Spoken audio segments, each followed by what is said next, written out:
आज हम फिर एक सच्ची घटना का सामना करेंगे। याद रखें, हम घटना की सत्यता का कोई दावा नहीं करते हैं। अब चलिए सुनते हैं एक और रोमांचक सच्ची घटना। नमस्कार, मैं राकेश बागची हूँ। हम सभी जानते हैं कि काली पूजा आ रही है, इसलिए आज के लिए आपकी सच्ची घटना को चुना गया है। लेकिन आज ये घटना आप खुद अपने मुंह से सुनाएंगे। बोलिए राकेश बाबू। मुझे नहीं पता कि आज मेरी बात पर कितने लोग विश्वास करेंगे, लेकिन मैं काली माँ के नाम पर कसम खाकर कह सकता हूँ, मैं एक शब्द भी झूठ नहीं बोलूंगा। यह घटना मेरे बचपन की है। तब मेरी उम्र 12-13 साल रही होगी।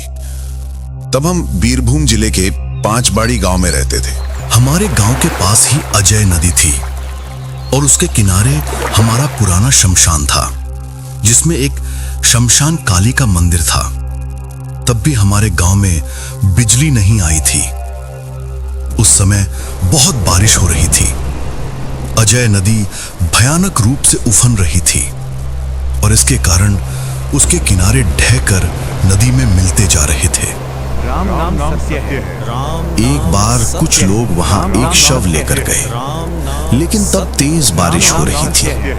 उन्होंने शमशान काली के मंदिर में मां को प्रणाम किया और शमशान में प्रवेश किया। लेकिन चिता पर शव रखते ही एक विपत्ति आ गई।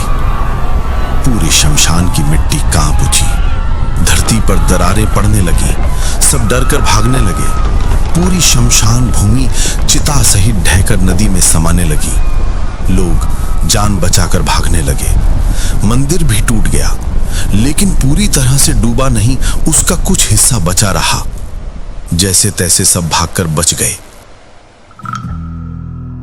वे सब उस दिन भागकर बच तो गए थे, लेकिन वे सब काली मां को भूल गए।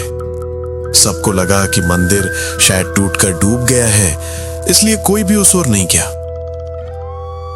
शमशान को दूसरी जगह स्थानांतरित कर दिया गया। लेकिन इसके बाद से ही हमारे गांव में एक के बाद एक अजीबोगरीब घटनाएं होने लगी। हमें कोई अंदाजा नहीं था कि हम पर कितनी बड़ी मुसीबत आने वाली है। उस दिन रोज की तरह मैं नींद से उठकर बाहर आया। माँ, इतनी सुबह सुबह आंगन क्यों झाड़ रही हो? खाना नहीं बनाओगी? बनाऊंगी बेटा। ये देखो, सुबह उठकर देखती हूँ तो पूरे घर में राख पड़ी हुई है। कहाँ से इतनी राख आई कौन जाने। कल तो आंधी पानी कुछ नहीं हुआ, इतनी राख कहाँ से आएगी? क्या कोई फेंक गया है? कौन जाने। इस गांव में तो कोई दुश्मन नहीं है जो ऐसा अपशकुनी काम करेगा। गृहस्थी का घर है, बच्चे बच्चियां हैं घर में, क्या उन्हें समझ नहीं आता? भूलू, चल घूम आते हैं। क्या हुआ? सोया क्यों है? चल। छोड़ दे बेटा, आज शायद ये नहीं जाएगा। सुबह से कुछ खाया नहीं है, कितना सुस्त पड़ा है। कल सुन रही थी बहुत रो रहा था और आज सुबह ऐसे सुस्त सोया हुआ है। पता नहीं बाबा क्या हो रहा है ये सब।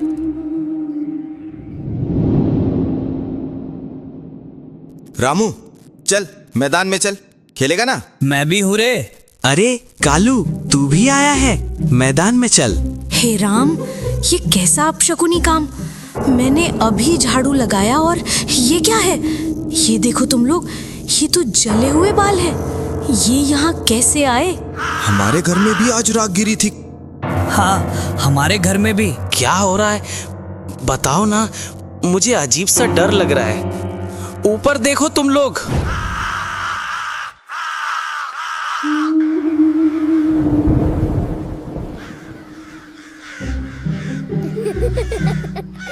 ए राकेश, धक्का क्यों दे रहा है? मैंने कहा धक्का दिया? तू धक्का नहीं दे रहा तो कौन? हे रामू, छोड़ना, बॉल फेंक। हे राकेश, तू तो मुझे भी धक्का दे रहा है। अरे धत्त बाबा, तुम लोग ठीक से देखो, मैं तुम लोगों से कितनी दूर खड़ा हूं। मैं सच कह रहा हूं, माँ की कसम, किसी ने मुझे धक्का दिया था। हाँ, मुझे। कालू की बात खत्म होने से पहले ही वो किसी के धक्के से जमीन पर गिर पड़ा। रामू चिल्लाकर भागा और राकेश का हाथ पकड़कर डर से कांपने लगा। अब तुम लोगों ने देखा ना, मैंने धक्का नहीं दिया था। कालू, ठीक है? हाँ मैं ठीक हूँ। तुम लोग अभी घर चलो, अब यहाँ रुकना ठीक नहीं है। वे तीनों वापस जा ही रहे थे, तभी उनकी छोड़ी हुई बॉल को किसी ने उनकी तरफ फेंक मारा। वे और डरकर जान बचाकर भागे। वे तीनों भागते भागते रास्ते पर आए और देखा कि राकेश के पिता और कई गांव वाले मिलकर उसी ओर आ रहे थे। क्या हुआ तुम लोगों को? अभी भी बाहर हो? घर जाओ, लगता है बड़ा तूफान आ रहा है। तुम लोग कहाँ जा रहे हो? एक बार ठाकुर से मिलकर आते हैं। चारों तरफ जो चल रहा है उसके बीच वही रास्ता दिखा सकते हैं, इसलिए सब मिलकर उधर ही जा रहे हैं। हम भी चलेंगे। तुम छोटे बच्चे वहां जाकर क्या करोगे? अच्छा चलो, ठाकुर तुम्हें देखकर खुशी होंगे, लेकिन मेरी सारी बात सुनकर चलोगे। ठाकुर के सामने चुपचाप बैठे रहना, ठीक है?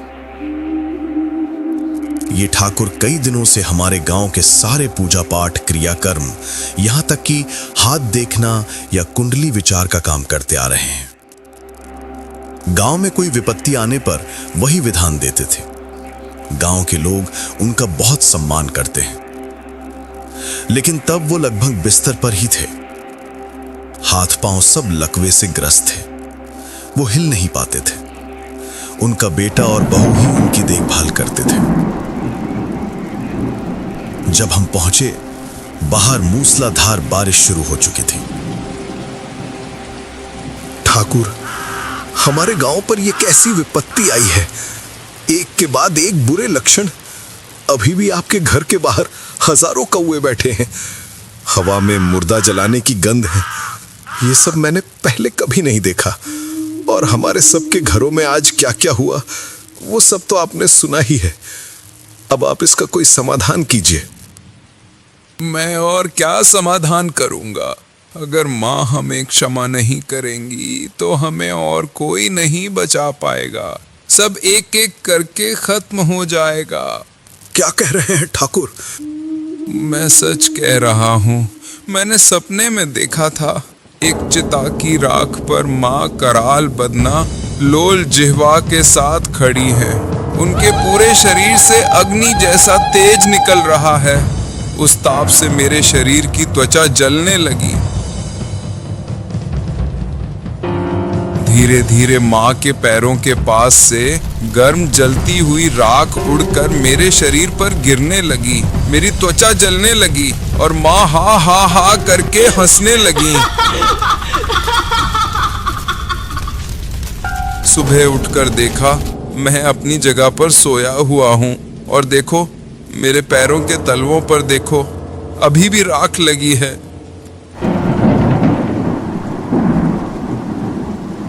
इस सपने का मतलब क्या है ठाकुर?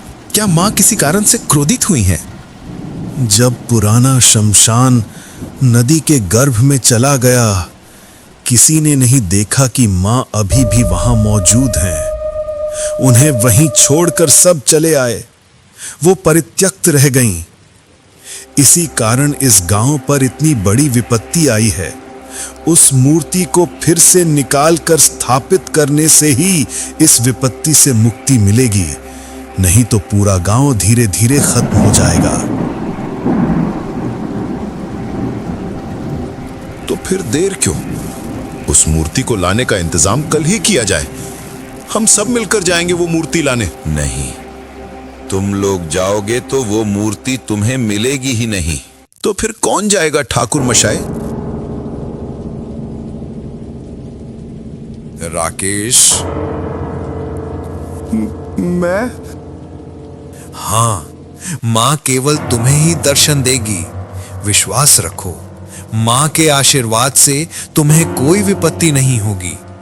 तुम्हें इस अमावस्या की आधी रात को जाना होगा और अगर डर लगे तो ये मंत्र बोलना, ओम ओइंग ह्रीं क्रीं कालिकाय नमः।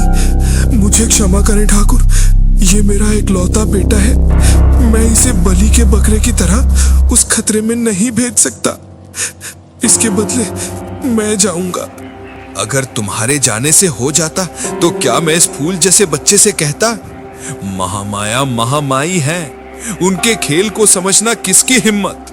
मेरे पिता ने तो मुझे जाने नहीं दिया, हालांकि तब अमावस्या आने में कुछ दिन बाकी थे, लेकिन ठाकुर की बात न मानने का नतीजा गांव को तुरंत मिला। इसके कुछ ही दिनों में गांव के एक के बाद एक बच्चे की रहस्यमयी मृत्यु होने लगी और सबसे भयानक ये हुआ कि कालू की अचानक तबीयत खराब हो गई। मैं और रामू उसे देखने गए। कालू, तुझे क्या हुआ है? बात क्यों नहीं कर रहा? इसे क्या हो गया रे? शरीर गर्म है लेकिन बोल नहीं रहा, पलकें नहीं झपक रही हैं। मुझे जरा भी अच्छा नहीं लग रहा है। पता नहीं। हे कालू, कालू, अमावस्या कल है ना? ए, तू क्या जाने की सोच रहा है क्या? पागल हो गया है क्या? नहीं रे, ठाकुर ने क्या कहा सुना नहीं? मेरे अलावा और कोई जाएगा तो नहीं होगा, मुझे ही जाना होगा। कालू को बचाना होगा और समय नहीं है। और तू चिंता मत कर, सुना नहीं ठाकुर ने क्या कहा? माँ मेरी रक्षा करेंगी।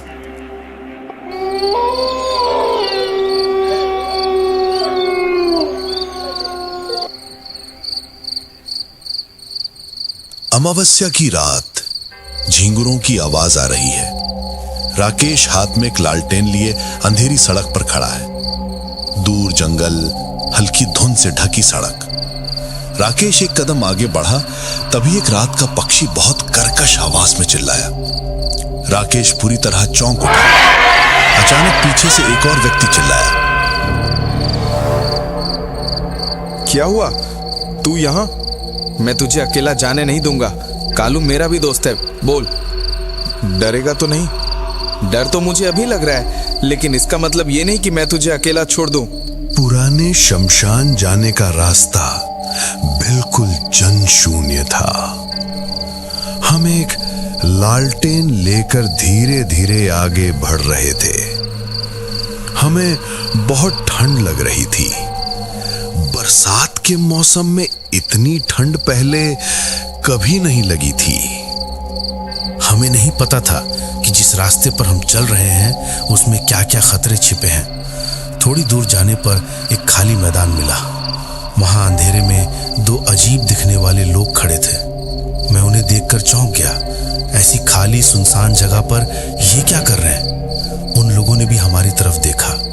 उन लोगों की भी कालू की तरह पलकें नहीं झपक रही थी। वे कौन है रे? इतनी रात को मैदान में क्यों खड़े हैं? इस जगह पर तो कोई नहीं रहता। चल चल यहाँ से, उधर मत देख।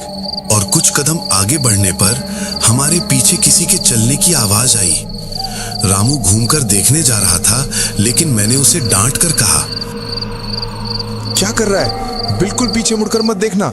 जो चाहे आवाज हो, जो कोई भी बुलाए, बिल्कुल पीछे मुड़कर मत देखना, ठीक है? ठीक है। हम कुछ दूर इसी तरह डरते डरते चलने के बाद अचानक देखा कि एक बड़ा बरगद का पेड़ अंधेरे में एक विशालकाय सन्यासी जैसा लग रहा था। जब हम उस पेड़ के सामने पहुंचे, तभी धीरे से कानों में एक आवाज आई, जैसे कोई बुला रहा हो। राकेश बेटा, वापस आ जा, उधर खतरा है और मत जा। रामू ने एक बार राकेश की ओर देखा। राकेश ने गर्दन हिलाकर देखने से मना किया और रामू का हाथ खींचते हुए बरगद के पेड़ को पार करके आगे बढ़ गया। राकेश और रामू अभी भी उसी सड़क पर चल रहे हैं। अरे, पुराना शमशान के इतनी दूर है? हम तो कब से चलते ही जा रहे हैं। हाँ, मैं भी यही सोच रहा हूं बहुत देर से। रास्ता तो सीधा था, तो क्या हमने अंधेरे में रास्ता भूल कर दिया? राकेश, वो देख। उन्होंने देखा वे फिर से उसी मैदान के पास आ गए थे और वे दोनों लोग और थोड़ा नजदीक आकर खड़े थे। राकेश ने रामू का हाथ पकड़ा और खींचते हुए उसे वहां से ले आया। वे फिर से उसी बरगद के पेड़ के पास आए। तभी फिर से एक रात के पक्षी ने कर्कश आवाज में चिल्लाकर बुलाया।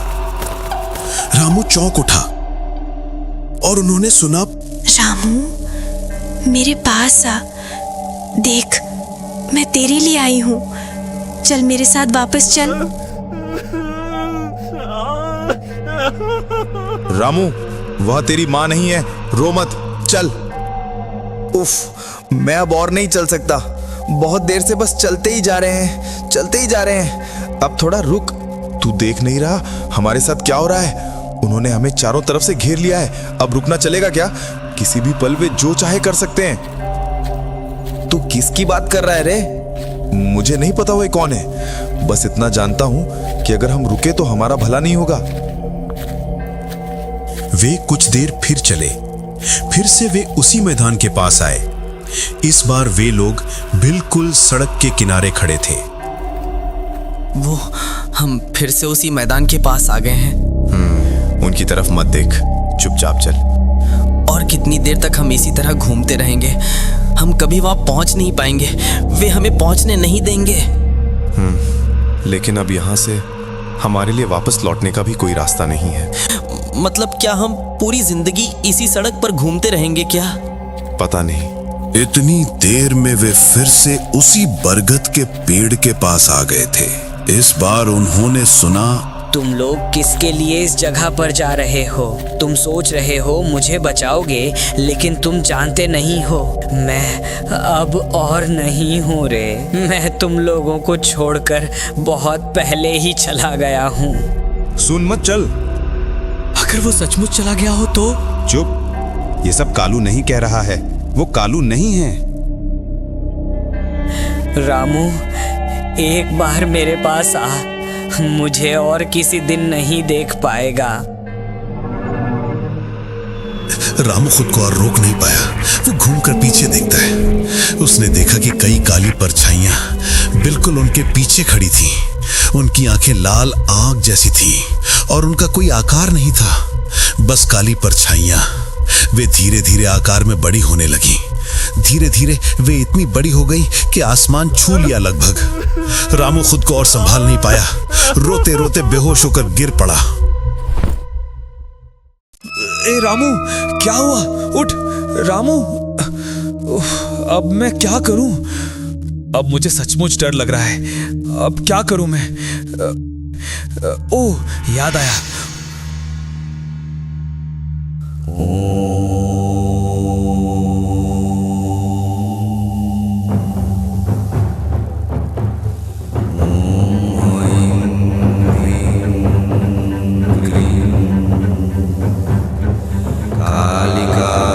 राकेश के मंत्र बोलते ही बरगद के पेड़ के पीछे से एक ज्योति निकलनी शुरू हुई। राकेश उसे देखकर धीरे धीरे उस ज्योति का अनुसरण करते हुए बरगद के पेड़ के पीछे जंगल में चला गया। राकेश बरगद के पेड़ के पीछे जाकर देखता है, वहां अजय नदी के किनारे टूटा हुआ मंदिर आधा झुका हुआ टिका है और मंदिर के अंदर से ज्योति निकल रही है। राकेश मंदिर के अंदर जाकर देखता है, वहां एक छोटी मां की मूर्ति है, उससे सफेद ज्योति निकल रही है। राकेश मूर्ति लेकर बरगद के पेड़ के पीछे से बाहर निकलते ही रामू उसे गले लगा लेता है। राकेश, आसमान की तरफ देख। अब हम गांव वापस जा पाएंगे। माँ हमारे साथ हैं। जब हम गांव में मां की मूर्ति लेकर प्रवेश कर रहे थे तो पूरब दिशा में सूर्योदय हो रहा था। पक्षी चहक रहे थे और मनुष्यों का कोलाहल था, मानो सब एक बुरा सपना छोड़कर जाग उठे हों। ऐसा लगा जैसे प्रभात के लाल आकाश में मां का लाल त्रिनयन उभर रहा हो। तूने कर दिखाया। तुम दोनों ने हमारे गांव की रक्षा की, लेकिन तुम 2 दिन कहाँ थे, कैसे थे? हमने तुम्हें हर जगह ढूंढा, पुराने शमशान में भी गए, कहीं नहीं मिले। 2 दिन? माँ ने हमें रास्ता दिखाया। 2 दिन क्यों बोल रहे हैं रे? हम किसी समय के जाल में फंसे थे, हमें खुद क्या पता। रामू, राकेश, तुम लोग आ गए। मैं जानता था तुम मेरे लिए ही वहां गए थे। ये देखो, मैं स्वस्थ हूँ और ये देखो। अगली अमावस्या पर मंदिर स्थापित करके धूमधाम से मां की पूजा की गई। ठाकुर सहित पूरे गांव के लोग उस पूजा में थे। उसके बाद से हमारे गांव में ऐसी घटना फिर कभी नहीं हुई। बहुत ही सुंदर घटना। हमें उम्मीद है कि सबको अच्छी लगी होगी। लेकिन एक सवाल का जवाब अभी भी नहीं मिला। क्या कहिए? ठाकुर ने कहा था कि केवल आप ही जाएंगे तभी मां के दर्शन होंगे और कोई नहीं। ऐसा क्यों? आपकी उम्र के तो और भी कई थे, वे क्यों नहीं? ये सवाल मैंने भी अपने पिता से किया था और मुझे पता चला जिस दिन पुराना शमशान ढह गया था, जिस शव को दाह संस्कार से पहले नदी के नीचे जाना पड़ा था, वो मेरे पिता थे। मतलब आपके पिता? हाँ, मेरी मां का देहांत मेरे जन्म के समय ही हो गया था और मां के दुख में पिता भी कुछ दिनों बाद चल बसे। तब उनके दोस्त ने मुझे अपने बेटी की तरह पाला, जिन्हें मैं बचपन से अपने माता पिता के रूप में जानता हूं। मेरे पिता की आत्मा ही शायद किसी तरह चाहती थी कि मैं जाऊं, इसी से शायद उन्हें मुक्ति मिलती। आपका बहुत बहुत धन्यवाद राकेश बाबू। आज आपने देखा कि अगर मां काली का साथ हो तो कोई विपत्ति नहीं रहती। और मैं आप लोगों से कह रहा हूं, अगर आपको ये कहानी अच्छी लगी हो तो लाइक और सब्सक्राइब करना ना भूलें। नमस्कार।